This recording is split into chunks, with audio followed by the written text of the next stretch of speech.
I brought snacks. I hope not. Just kidding. Well, at least I'm not doing it on Yom Kippur, right?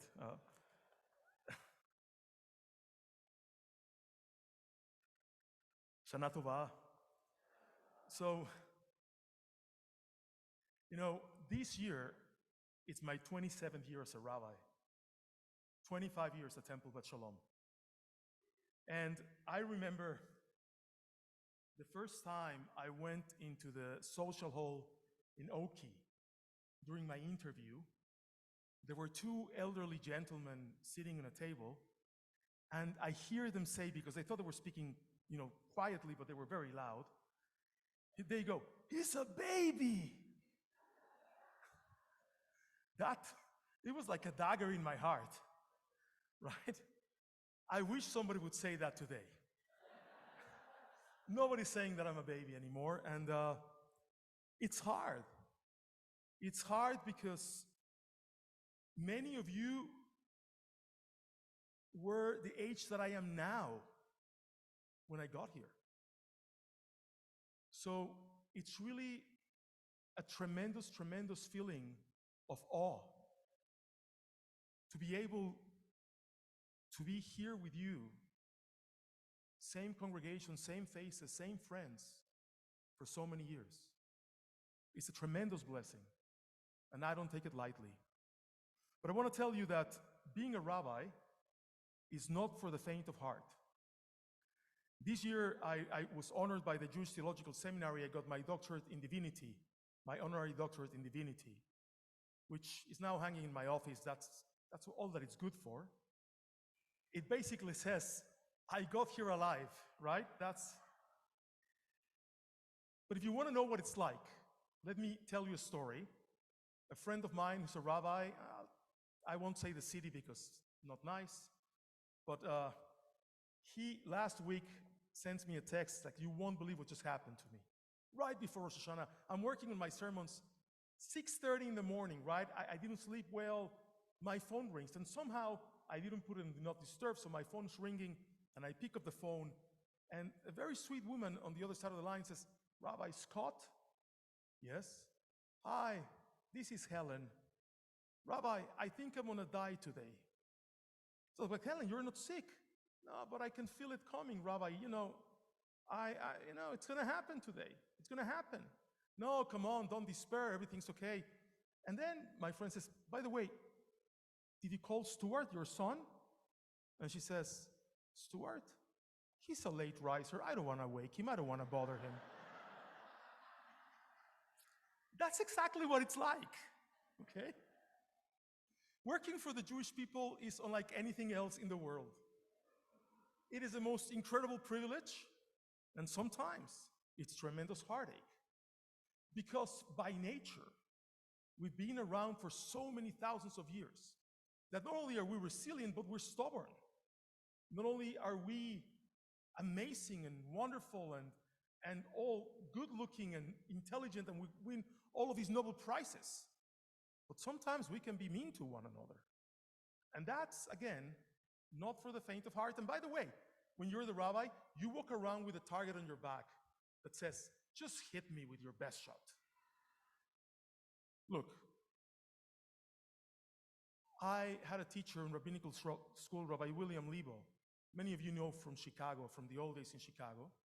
He actually taught us that rabbis actually preach one sermon their entire life. Basically, he told me the first day of rabbinical school that I will get here all these 25 times, and every time I'll preach the same sermon. I'll dress it up in a different way, I'll bring snacks one day, but it's always the same sermon. And honestly, the more I think about it, the more I think he's absolutely 100% right. Because every year when I think, what am I going to say? The first thing that popped into my mind is always the same idea. We have to be good, we have to be kind. And truly, that's the one sermon I need to be preaching constantly. Because the world in which we live is so crazy, so broken, so fragmented, so loud, that we forget that we're meant to be kind and good to one another. And by the way, it shouldn't escape you even for a second that the stories that we read from the Torah are there for us to take them to heart, to really not only read them, but study them and understand them and internalize them in our soul. You know, there's a story about a man who, after writing many books during his life, was convinced that publishing was the hardest thing there was in the world. He sent manuscripts to all of these publishers, and nobody would read the manuscript. They would just send the rejections to him right off the bat. So he once actually copied an entire book titled Steps by Jerzy Kosinski, which actually won the National Book Award some years ago. And he sent it to 10 publishers. A national bestseller under a different name. He copied it. It was rejected by every single one of the publishers. They didn't even read the manuscript because they didn't know his name. I think the same thing happens with the stories in the Torah. It's the same old, same old. Rosh Hashannah is the same old, same old. We're here every year. We come every year. We listen to the same sermon. We read the same story. So what is there for us to learn? You know, we're here. We pass 2 hours while we get to lunch, right? That's the litmus test. But the truth is that the stories that we read from the Torah are the most incredible stories ever written. To me, the story of Hagar today and the story of Abraham tomorrow represent our lives. They are the reason why we're here. By the way, the Reform movement changed the Torah reading. They read about the creation of the world. And I've always had a problem with that, because we're really meant to come here and struggle with the words of the text. We're meant to struggle with a father that's willing to kill 2 of his children. He sends them both to die. Ishmael first and Isaac second. And he doesn't even bat an eyelash. How does that story not make you cry? How can we sit here and think that it's normal? Because it's not. Both stories, by the way, are linked not only by that tragedy, but by something incredible. Both stories deal with the tremendous life-saving power of something that both Hagar and Abraham could not see. In the first case, Ishmael is set there to die, and Hagar can't see the well. She's so immersed in her own tragedy, so sure that she's going to die, that she can't even see the well that's right in front of her. In the second story, Abraham is so intent on killing Isaac that he completely misses that there's a ram caught by the horn in the thicket. By the way, this is why we sound the shofar in Rosh Hashannah. That's the link. The ram that was caught in the bushes, that Abraham couldn't see, that was meant to be the sacrifice, not Isaac. And I think the ultimate message is that we're so intent to feeling pity for our own tragedy that we forget to look at the world around us. We're so convinced that our life could not be worse, that our lot could not be worse, that we cannot see what is there behind us or in front of us or around us and was always there, and we just completely missed it. And then we complain. So I think that after 25 years, my message this morning needs to be about vision, about sight, but most importantly, about light. You see, Hagar closed her eyes. God opens her eyes, and the light of God comes into her soul, and she's able to see the well. Abraham, the tears of the angels fall on Isaac and blind him. But Abraham looks at that light coming from above, that's the light of God, and actually is able to see the ram. Isaac's life will never be the same. But Abraham finally wakes up.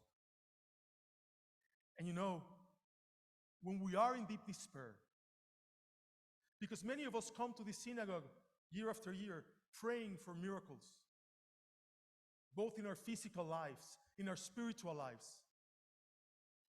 And the most important miracle that we can pray for is to understand the words that are in the book of Proverbs. Ner Adonai Nishmat Adam. The light of God is the soul of man. What propels us? What keeps us alive?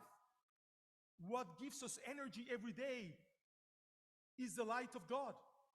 In the ancient temple in Jerusalem, we had a menorah. And we used to light it every day. It was never extinguished, just like the Ner Tamid. It represented the presence of God. And according to our tradition, that presence is always within us. Ner Adonai Nishmat Adam. You know, so often we're blinded because we rush to judge others.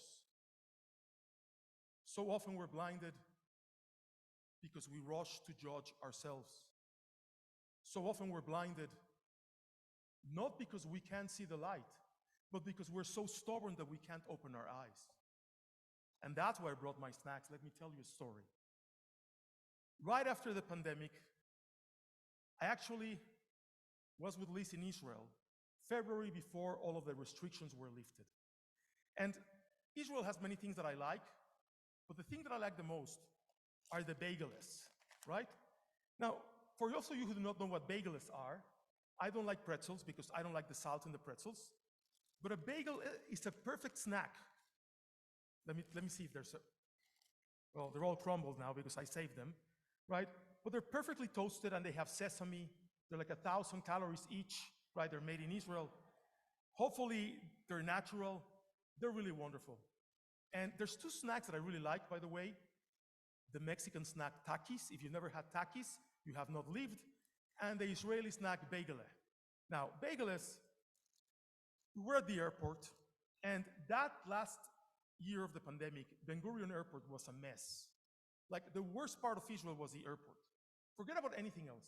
The airport, you couldn't navigate it. So I remember that Lisa and I got into a little argument. This never happens. And I said, I will not go into that lounge. There's 1,000 people in there. We're going to get COVID. She goes, I'm going to the lounge. You do whatever you want. So while she went in the lounge, I went to McDonald's and ate a quarter pounder because there it's kosher. Mind you, it was 2 o'clock in the morning. Didn't matter to me. And after that, I went to the duty free and I bought, cologne, but also the bagels. And I went and I sat at the gate waiting for Liz because I will not go into the lounge. And there by the gate, I sit down to eat my bagel. Now, next to me, there's a young, ultra-Orthodox boy, probably about 10 years old. And I start with my bagel, and I see that he puts his hand on my bag. And he takes out one. And I'm thinking to myself, chutzpah, I mean, come on. This little creep. But his parents are there, I'm there, and it's like, look, he's considering my bagel is kosher, I'm not going to say anything. So I keep on eating, and then he goes again, one more time. I said, like, wow, this is weird. I'm just keeping my cool because I don't want to be that guy who fights with a 10-year-old ultra-Orthodox kid. And then I realized that I wanted to take the cologne out of my bag because I wanted to take it out of the box because it was too bulky. I opened my bag, and guess what I find inside? My bag of bagels. Yes. That's exactly what happened.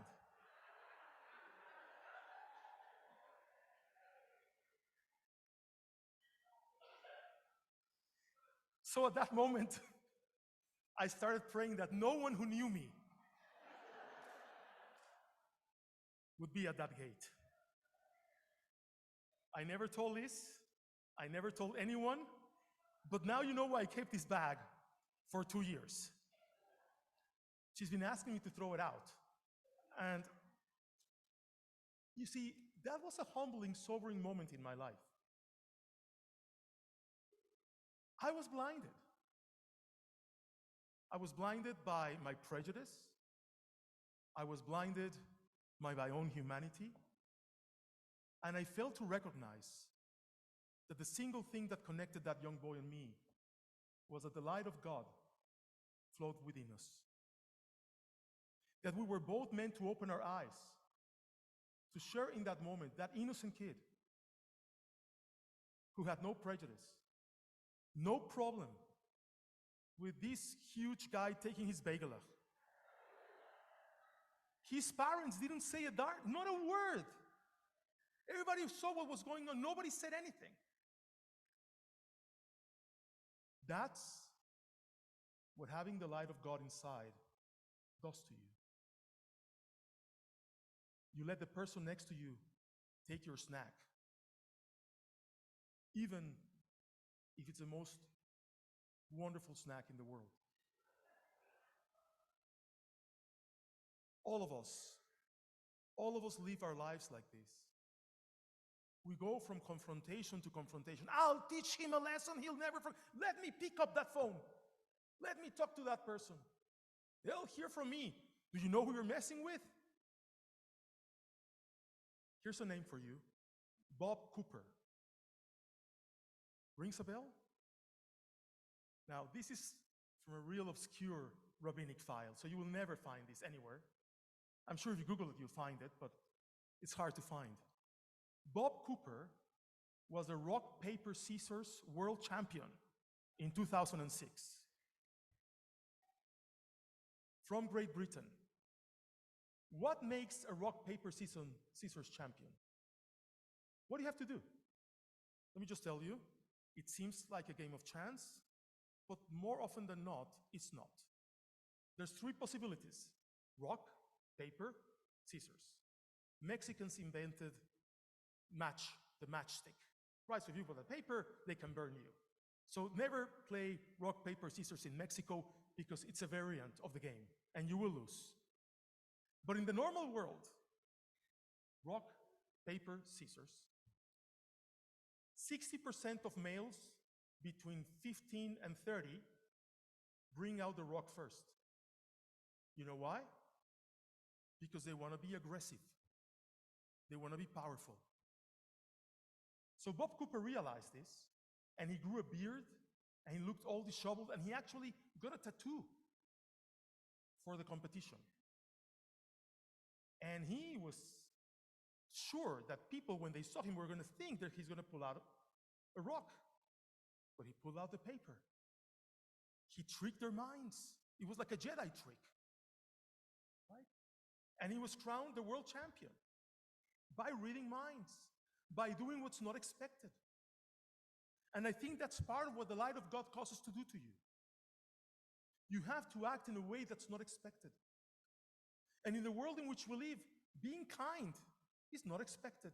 Let me tell you what's expected: to yell over someone, to tweet over someone, to curse someone, to defriend someone on Facebook because you don't agree with him or her. I mean, come on. That's the ultimate low.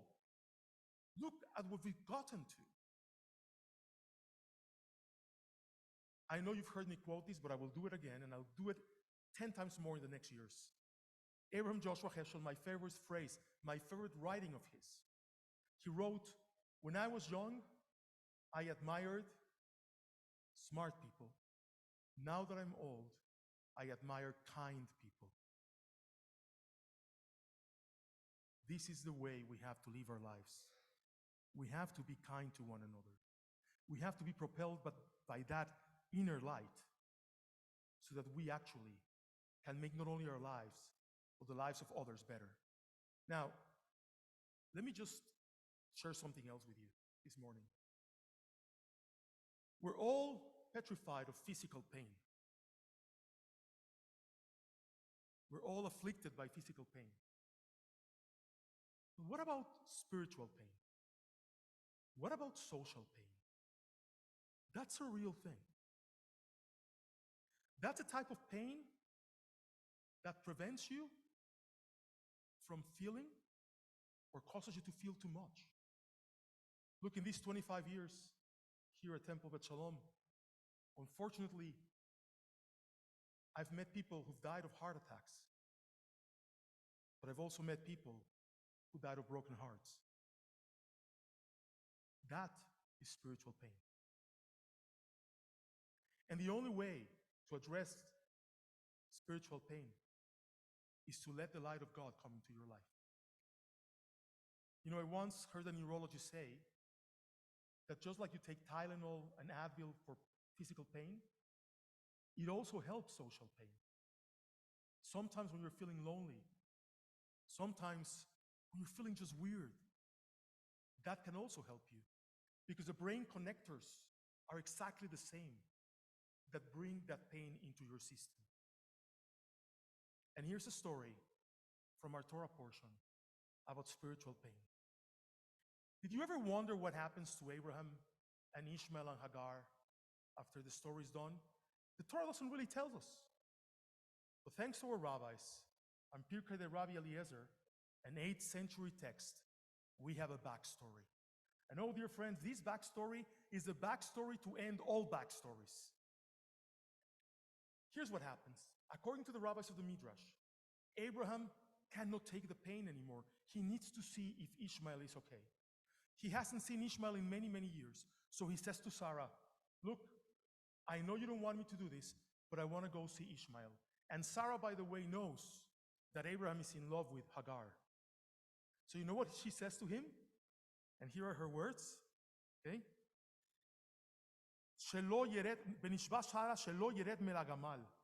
She says to Abraham, you can go, but don't you get off your camel. Don't you get off that camel. When you see Hagar and Ishmael, you stay in the camel, you just look at them, and you come right back to me. But Abraham goes, according to our rabbis, up to Ishmael and disobeys Sarah and gets off the camel and establishes a relation with his son and with Hagar. And when Sarah dies, Abraham marries Keturah, who Rashi tells us is Hagar. And then God blessed Abraham with everything. His spiritual pain was over. You see, sometimes in trying to live our perfect lives, we cause so much pain to others spiritually, and we don't realize it. What Sarah did to her children was horrible. She did it because she wanted to live up to her true potential, to be true to her child, who was to inherit Abraham's wealth, and not only physical, but spiritual wealth. But at the same time, look at all these destroyed lives. Sometimes that's a type of blindness too. I want to end with a story that I told 25 years ago when I first came to Temple Bet Shalom. It is actually my favorite story. Many of you were not here. Some of you probably were sleeping, right? I'm not looking at the Steinberg row. I just looked past David. If that was the case, I beg you, stay awake for this one. It's the story of a traveler who's going through the world, trying to discover new cultures and new ways of doing things. And he stumbles upon this town where the first thing he sees as he goes into the city is a cemetery. You know, he was always captivated by cemeteries because he believed that you could tell a lot of a culture by the way they bury their dead. So he goes into the cemetery and he starts reading the graves. And the first one he sees says, such and such, 8 years, 5 hours, 2 minutes. And he goes from grave to grave, and he cannot find a single grave of someone who lived more than 10 years. He suddenly realizes he's standing in a cemetery where only children are buried. And he realizes this is the worst possible thing he's ever seen in his entire life. He keeps on going. Such and such, 7 years, 2 months, 5 hours. And finally, somebody who was visiting in a grave stands up and says, can I help you? And he says, you have to explain to me what's going on here. I can't understand what's happening. And this person says to him, look, in in our town, we have a different tradition than in other places. When we're born, they give us a little notepad that we carry around our necks with a lanyard. And every time we do something good, every time we're kind, every time we do something worth living for, we write down how many minutes it took to do it. And then, when we die, we take the notebook that was on our neck, and people add up all of those minutes, and they inscribe in our grave how many years and hours and days we actually lived our lives. I believe this is a story to end all stories. And I believe this should be our story. That every day we count not the wasted time, the time spent binging on Netflix shows, the time spent engaging in things that we shouldn't be engaging in, the time spent in arguing, in pettiness, in rivalry, in resentment, and take note of those moments that make our life worth living. Because that's what life is about. And that's what today and the next 10 days are about. Now, just like I brought snacks, it wouldn't be me if I let you go today without some Temple Bet Shalom swag. A couple of years ago we had a bracelet. Today we have a flashlight. And it says, Ner Adonai Nishmat Adam. The light of God is the human soul. As you leave the sanctuary today, after Adon Olam, at the end of the service, make sure you pick up one of these flashlights and bring it back for Neilah, by the way, when we turn off the lights. I want this sanctuary to be illuminated by all of our lights, both from our little flashlights and from inside our souls. Just a little something, but hopefully it will remind you for a year that we exist, and it will bring you back, searching for the light next year too. And by the way, if I see any one of you wearing a notebook around your necks, it's okay. It's okay. It's good practice. And if everybody looks at you weird, just tell them you're under rabbinic supervision, and it will be fine. Shabbat Shalom, Shana Tova.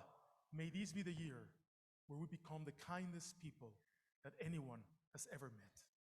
Shabbat Shalom.